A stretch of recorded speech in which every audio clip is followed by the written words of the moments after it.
क्या हम एक नए अंतरिक्ष युग की दहलीज पर खड़े हैं? क्या वह चांद जो सदियों से मानव कल्पना का प्रतीक रहा, कभी प्रेमियों के गीतों में, कभी कवियों की कल्पनाओं में और कभी ऋषियों की साधनाओं में, अब वैश्विक प्रतिस्पर्धा, ऊर्जा की होड़ और भू राजनीतिक प्रभुत्व का युद्ध क्षेत्र बनता जा रहा है? जी हाँ, अब अंतरिक्ष केवल वैज्ञानिक खोजों का क्षेत्र नहीं रह गया है, बल्कि यह अंतर्राष्ट्रीय रणनीति, ऊर्जा संसाधनों की खोज और भविष्य के आर्थिक युद्धों का नया मंच बन रहा है।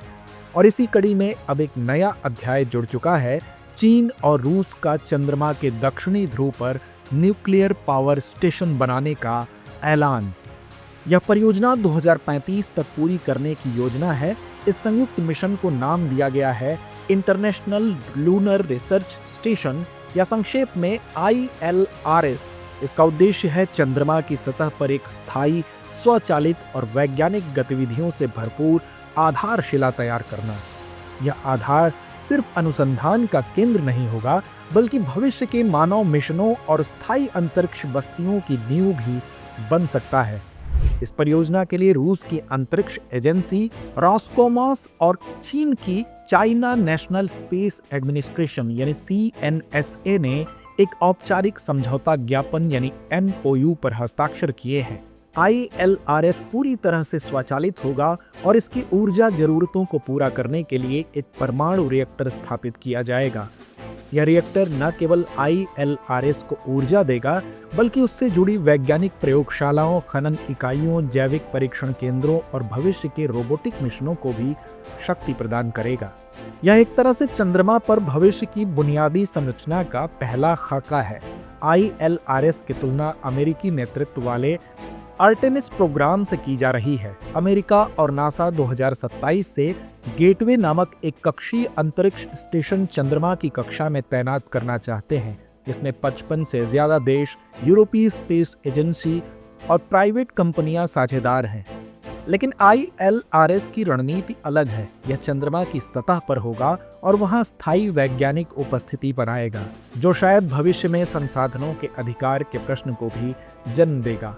इस तरह ILRS और आर्टेमिस दो अलग अलग दृष्टिकोणों को दर्शाते हैं, एक कक्षा आधारित कंसोर्टियम और दूसरा धरातलीय प्रभुत्व की पहल।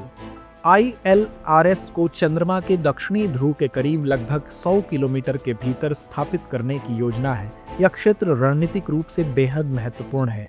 यहाँ सूर्य की रोशनी सबसे लंबे समय तक बनी रहती है और यहाँ बर्फ के रूप में जल की उपस्थिति की भी संभावना है। यही जल भविष्य के अंतरिक्ष यात्रियों के लिए ऑक्सीजन, पीने का पानी और ईंधन उत्पादन का स्रोत बन सकता है।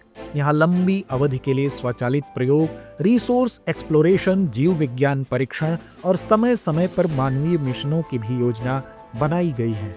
चीन इस मिशन को 555 योजना के तहत और अधिक वैश्विक बनाना चाहता है।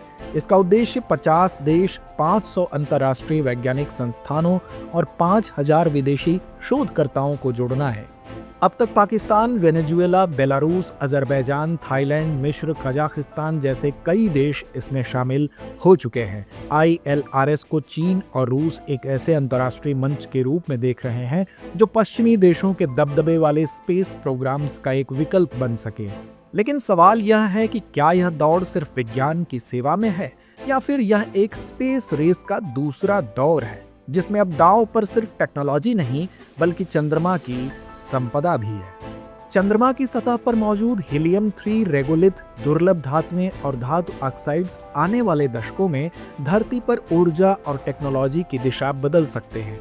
खासतौर पर हीलियम-3, जिसे भविष्य का परमाणु फ्यूजन ईंधन माना जा रहा है, एक ऐसा ईंधन जो न केवल कार्बन मुक्त होगा बल्कि संभवतः अनंत ऊर्जा प्रदान कर सकता है। लेकिन यहाँ पर एक और बिंदु केंद्र में है, अंतरिक्ष कानून। क्या कोई देश चांद के किसी हिस्से या संसाधन पर स्वामित्व का दावा कर सकता है? संयुक्त राष्ट्र की आउटर स्पेस ट्रीटी कहती है कि कोई भी अंतरिक्ष पिंड किसी देश की संपत्ति नहीं बन सकता। लेकिन क्या यह संधि आज के भू राजनीतिक समय में भी उतनी ही प्रभावशाली है, या फिर हम एक ऐसे भविष्य की ओर बढ़ रहे हैं जहां संसाधनों पर प्रभुत्व की नई लड़ाइयां पृथ्वी से निकलकर चांद पर छिड़ेंगी? चीन का चंद्र अभियान भी धीरे धीरे एक मून सुपर पावर बनने की ओर बढ़ रहा है। 2013 में जब उसने पहली बार अपना रोवर चांद पर उतारा, तब से लेकर अब तक हर मिशन ने उसे तकनीकी रूप से और मजबूत किया है। चांग-ई 4 मिशन ने चांद के उस हिस्से की खोज की है जिसे डार्क साइड ऑफ मून कहा जाता है, यानी वह हिस्सा जो पृथ्वी से कभी दिखाई नहीं देता। और फिर 2024 में चीन ने उस हिस्से से चट्टानें लाकर इतिहास रच दिया। यह उपलब्धि मानवता के चंद्र अभियान में अभूतपूर्व उपलब्धि के रूप में मानी गई। 2028 में आने वाला चांग-ई 8 मिशन ILRS की नींव रखेगा और यही मिशन चीन का पहला मानव युक्त चंद्र लैंडिंग प्रयास भी होगा। अब सवाल उठता है, इस होड़ में भारत कहाँ है? भारत ने चंद्रमा के क्षेत्र में अपनी वैज्ञानिक श्रेष्ठता की पहली झलक दुनिया को 2008 में दिखाई, जब उसने अपने पहले चंद्र मिशन चंद्रयान 1 को सफलतापूर्वक लॉन्च किया। यह मिशन भारत के लिए ही नहीं बल्कि मानव इतिहास के लिए मील का पत्थर बना, क्योंकि इसी मिशन ने पहली बार चांद पर पानी की मौजूदगी के सबूत दिए। इसके बाद 2019 में चंद्रयान 2 आया, जिसमें ऑर्बिटर तो सफल रहा लेकिन लैंडर विक्रम आखिरी क्षणों में चंद्रमा की सतह पर क्रैश हो गया। हालांकि इसकी कक्षा में स्थापित ऑर्बिटर आज भी काम कर रहा है और चंद्रमा की सतह की जानकारी भेज रहा है। लेकिन 2023 में भारत ने इतिहास रच दिया। चंद्रयान 3 मिशन के जरिए भारत न सिर्फ चंद्रमा के दक्षिणी ध्रुव पर सॉफ्ट लैंडिंग करने वाला पहला देश बना, बल्कि उसने यह कारनामा कम बजट और स्वदेशी तकनीकी के बल पर किया। लैंडर विक्रम और रोवर प्रज्ञान ने महज कुछ दिनों में जो डेटा भेजा, उसने न सिर्फ भारत के वैज्ञानिकों की सराहना कराई, बल्कि भारत को विश्व के अग्रणी अंतरिक्ष देशों की कतार में खड़ा कर दिया। भारत के मिशन मून की सबसे बड़ी बात है इसकी शांति प्रिय और विज्ञान केंद्रित नीति। इसरो ने हमेशा अपने मिशनों को ग्लोबल कोलैबोरेशन, खोज और मानवता के हित के लिए प्रस्तुत किया है, न कि शक्ति प्रदर्शन के लिए।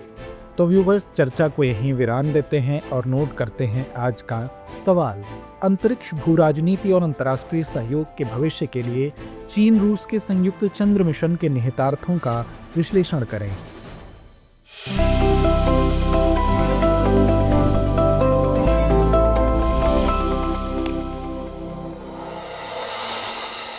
डियर व्यूअर्स, अपने एग्जाम की तैयारी को और बेहतर करने के लिए हमारे चैनल को लाइक, शेयर और सब्सक्राइब करना न भूलें।